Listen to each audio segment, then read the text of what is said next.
voulais travailler dans le futur, parce que c'est assez compliqué. Le processus alchimique, en 2 minutes, hein, j'ai pas vous expliquer des siècles et des siècles d'alchimie. Le processus alchimique se divise. Alors, l'alchimie, c'est un truc concret qui a été inventé sans doute en Égypte, et qui existe aussi en Chine, hein, et qui a été étudié le mieux qui soit par Jung. Jung a beaucoup étudié l'alchimie. L'alchimie, c'était un langage métaphorique, symbolique, qui avait 2 fonctions. Une fonction matérialisante, c'est-à-dire de transformer le plomb en or. Ils ont vraiment cherché ça, c'était vraiment des scientifiques.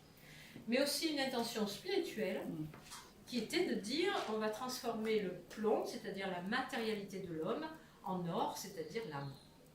En gros, hein, j'ai fait des raccourcis au niveau de l'alchimie, c'est quand même beaucoup plus compliqué.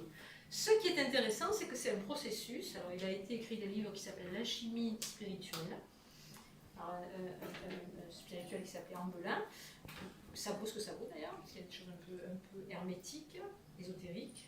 Mais en tout cas, on est dans ce cadre de l'alchimie spirituelle. Là, on serait dans une alchimie émotionnelle qui permettrait de passer d'un état de lourdeur, de difficulté, de non-mouvance, de non-mouvement, à un état solaire, parce que l'or, c'est un métal solaire qui est l'incarnation de la lumière dans la matière.